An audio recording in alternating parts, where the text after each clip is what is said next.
wow. I can't say enough. I can't say enough about the Dallas Mavericks. I can't say enough about Luka, Kyrie, PJ Washington, Daniel Gafford, Derek Lively, Derek Jones Jr., even Tim Hardaway Jr., Josh Green. Let's throw Jalen Hardy in there. This is insane what they did. Unreal what they did. Like, you can't say enough. And let's just start off with Luka. I mean, the man that was hated on all of last year. After what he did in Phoenix in 2022, they asked him last year. They acted like he didn't care about basketball. They acted like he didn't care about winning. They acted like he didn't take care of himself. They acted like he didn't really want it. And they acted like he was a ball hog. And that roster last year was not very good. You can ask any NBA expert and he'll tell you, or they'll tell you, it wasn't very good. And the truth is, this year it was looking to be the same way until at the trade deadline, you looked at yourself and said, okay, the Grant Williams signing, it didn't really work out. Grant was not the player we signed. And I was all for signing Grant as a Mavericks fan. But it didn't work out. And that's fine. So you swap Grant, Seth Curry, and a first for PJ Washington, who at the time I saw a lot of people and reporters and experts dogging on the trade. I saw Kenny Beecham say he liked it, which I'm always going to throw love and respect to Kenny because Kenny is as real as it gets. I saw ESPN give the trade a D+, and they had to go back and look at it and be like, oh my God, what did we do? Because they acted like he was an inefficient shooter. They acted like he was a horrible defender. They acted like he was a negative on the court. And the second he got into Dallas, he was an incredible perimeter defender. Incredible. And there were times in the Clippers series where I was nervous, and I saw people again say, he is awful. And I thought, you guys just got to wait. He's got it. And then the Thunder series, he took over in games offensively for them. He took over. Luka, a guy with a serious knee injury since Game 3 of the Clippers series, has absolutely fought and willed his way through. He was incredible in that series and incredible in this one. Yes, there were times I was really angry at Luka myself. Game 4, I was done. I said, don't play if you're going to play like that. 7 turnovers. Be non-existent on the offense 75% of the time. Be lazy on defense. He goes in Game 5. He goes in Game 6. And there were times in Game 6 where I saw people online saying, hey, Luka just keeps talking to the refs. Luka seems frustrated. And I'm like, well, Tony Brothers and Luka have had beef since Luka's been in the league. That's been a consistent thing. But Luka's the only one that seemed locked in the first half. The only one. Maybe Derek Lively, because Derek Lively's always locked in. Then you go in the second half and you see it. You see him take over. And that was a lot. It was a lot. And it was awesome. It was awesome to watch. Because, yes, there are times in this series where he's not moving very well. But in this game, he moved pretty well. And obviously the injury is going to bother him for the rest of the playoffs. And obviously there are still things to talk about with the Mavericks. So let's move on to the other thing I want to talk about with the Mavericks. The truth is, I wanted to talk about Derek Lively and Kyrie Irving. 2 huge additions and 2 huge pieces that mean so much to the city of Dallas, to Dallas sports, to all of it. Derek was someone that we were dogged on for tanking for last year, for trying to get our own first-round pick because we wanted to use it. We'd rather get that first-round pick than be in the play-in after trading for Kyrie. In all honesty, I was really pissed. I was angry because I thought this team was at least good enough to make a second-round appearance. I didn't know. I didn't understand. This team desperately needed more roster reconstruction, and we got that. We got an extra pick, and we're able to trade it for PJ Washington and go use this pick we had now for Derek Lively, and it was incredible. I really am impressed by what Nico Harrison has done with this franchise over the last few years. He looked at the team and said, Luka's going to leave if I don't do anything. And he came in after Donnie Nelson left and basically said, I'm tired of being mid. I'm tired of being nothing. I'm tired of not being smart. And it looks like this franchise has not been smart for a long time. And he was smart. He was genius. He flipped the team upside down and made him a very good team. Luka, in his first year being the general manager, they made the conference finals. The next year, a lot of the money issues from getting rid of Porzingis hurt them. A lot of the roster issues from before were starting to hurt them. A lot of the guys were getting either older or things just weren't working out. You got into the wrong pieces. And yeah, year 2 sucked under Nico Harrison and Jason Kidd. But this year's been great. They're in the conference finals with Derek Lively. And then let me talk about someone else. Kyrie Irving. In all honesty, he was my favorite player, maybe other than LeBron as a kid. And Dirk, obviously. But I adored Kyrie in middle school. Kyrie was a hero to me. And in high school, it was different because he requested a trade out of Cleveland. Kyrie then was in Boston and all the personality stuff there. And I didn't like Boston, so I didn't watch Kyrie that much anymore. And then he went to Brooklyn, and I really liked Kyrie for a bit. And then all this stuff happened in Brooklyn, and it was like, okay. At that point, I was not a big fanatic of sports as I once was as a kid. I was more of an analytic guy, an analysis guy. And I am that now. But the fan in me is coming out in this video. I'm sorry for that. I will turn away from all of that when I talk about OKC.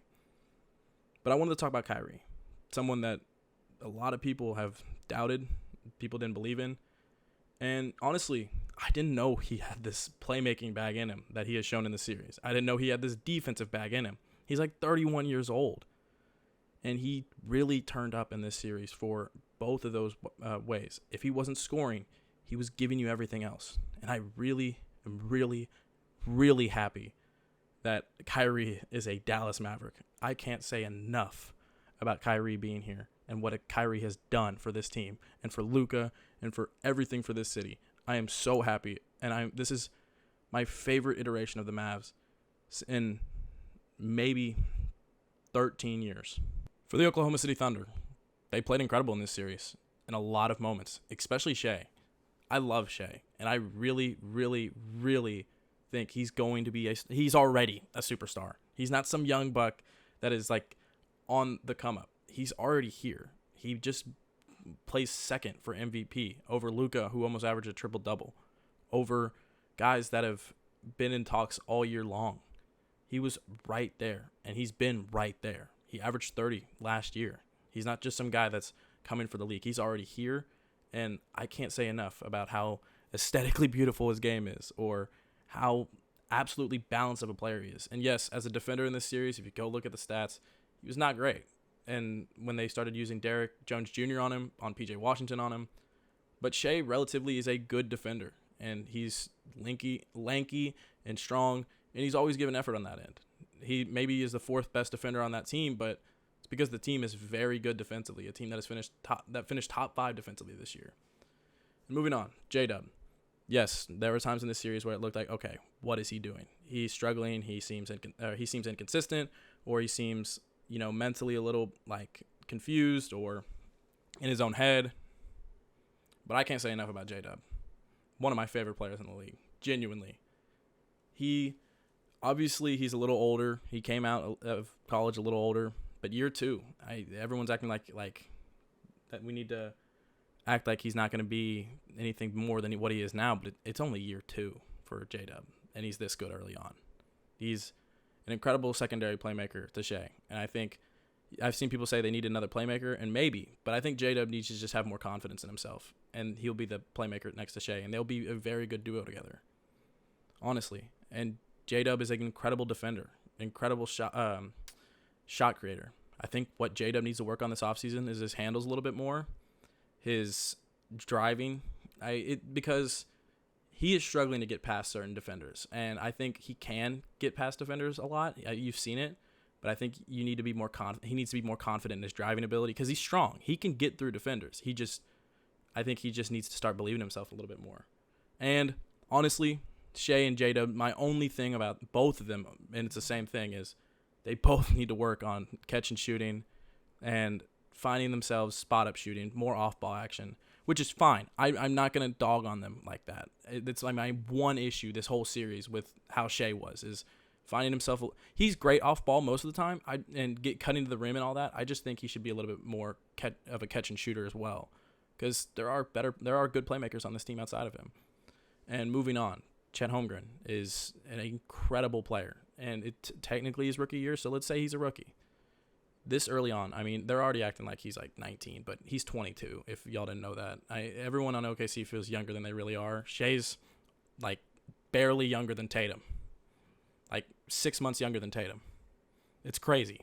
But Chet is 22, and has this incredible defensive ability. And I know he got a little bit out-rebounded, but that's because he's the only big on the floor.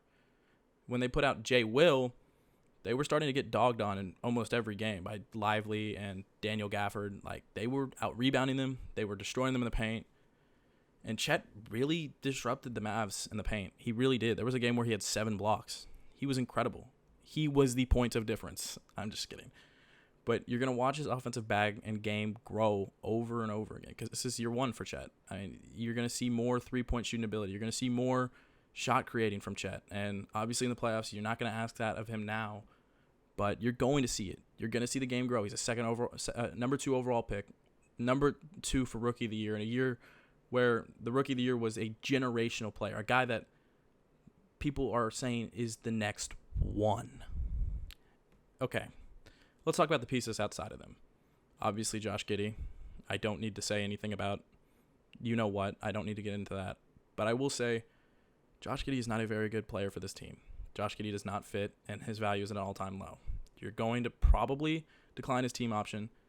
You should. I wouldn't blame you if you decline his team option. Like, earlier on, there was no reason you shouldn't. But now he doesn't fit with this team. He's a poor defender. He can't shoot. And there were a lot of times in this series where he just was awful. Like, they limited his minutes as much as possible. Mark, the coach, was very avoidant of benching Giddey. Like, it was called for most of the year because of how he played. And a lot of people were like, well, is it because of the situation? And no, it was because Giddey was not a good player for them. And Giddey's minutes were around 13 to 17 a game at best. I think he had 1 game at 17 minutes per game in a game. But he was negative 27 in the series. There were moments where he lost them games. They opted to switch for Isaiah Joe in Game 5, and I think they should stick with that, or stuck with that then. This offseason, I think you need to target OG Anunoby, Isaiah Hartenstein, more people. I'm going to make a video later on about what teams should target, and I think those are the 2 names for OKC. You're going to see that in that video. Because not just because 2K rebuilds do that all the time, but Hartenstein would be huge for OKC. As good as Chet is, Chet's primary weakness is pick and roll action. He's not a good screener. He's not strong enough to be a good screener. And you're going to probably need a big guy in there. And obviously Sam Presti likes guys that shoot, guys that match the system. That's why he likes Jay Will a lot. But there's a lot of times where Jay Will struggled in the series. And you can go talk to OKC fans and they'll tell you the same thing. Like, he's a very likable guy. And you see the tools for him to be a good 4, but he's not a 5 in this league. He could be a good backup 4. He's not a 5. I don't think he could play center. Like, small ball center, maybe. He looks strong enough, but there are times where he looked like he was genuinely struggling to be center for them. But it's because Dallas's bigs are very tall, very strong, and really, really good in the paint. Genuinely. Dallas's bigs have been game-changing for them this year. So it makes sense Jay Will struggled, but 2 years in and you're already concerned about Jay Will. As for Lou Dort and, Isaiah Joe and those pieces, I don't think Lou Dort should be your primary defender. I know casuals typically say, yeah, he's a great defender, and he is a good defender. Okay defender. But he should be guarding the other team's second best player or third best player because he's just not fast enough to stay on them. And a lot of his game, in this series at least, was revolving around, okay, if I'm going to get thrown out the game, knocked out the game, fouls, hurt, I'm taking out the other team's best player with me. And your best defender just can't do that. Honestly. I mean, there are times where, you sign a guy that's just a defender or a 3-and-D guy, and he's going to get killed in series. Go look at the Bucks in 2021. When you talk about the Bucks the next year and what they were missing, it was P.J. Tucker. But P.J. Tucker got killed by KD in the Eastern Conference semifinals that year, but he still mattered to them. He was still a key piece. And you're going to need another piece like that. That's why I'm saying OG Anunoby would be really, really big for them. They have the money. I think OKC, though, the main thing that is going to hurt them from targeting free agents with all the money that they have is this new luxury tax system. And CJ McCollum, who I have said before, I despise, worked with the owners to do this. And I thought there would be a lockout if Chris Paul was still president. There wasn't a lockout. And because of that, this new system is going to limit teams. We don't even know what it's gonna do yet. OKC is waiting to see what happens because they don't even know if they can pay their own guys yet. They have all the money. It's not like the money's the issue. It's how much money can you really spend with this new system. I'm excited for OKC though. I'm excited for the Mavericks. Don't get me wrong. This has been a great however long since it's happened. 16 hours. And I know Denver and Minnesota's waiting on the other side of the gauntlet. But I'm enjoying this for right now. And the journey is not over. Like, it is not a win until you hold the Larry O'Brien. Don't get me wrong. But I'm happy today. OKC though, you have a ton of picks in 2025. I think you have a lottery. You have the 12th pick this year. You're set for the future, and I know windows are so small. Don't get me wrong. Memphis is coming back, but San Antonio, people are acting like Wemby's coming back next year. Not Wemby. Wemby's going to be a dog, but San Antonio has always been not great drafters, and not always been, but the last, I'll say 7 years have not been great drafters. A lot of their guys have not panned out, and you don't know what they could do with these two top 10 picks. You don't know what they're going to do with the trades in the offseason. So, obviously, they're not going to come in and be a first seed next year. Houston, yes, Houston's coming in, but Houston still needs a few more pieces here and there. But, yes, the West is very competitive next year. OKC is going to have to determine what they can do now, what they can build now, what they can go all in for now to go be that next team. Because they're right there, man. This series, I think the total score for both teams was 636 to 636. That's how close it was. So, obviously, as a Mavs fan, I'm ecstatic for the Thunder.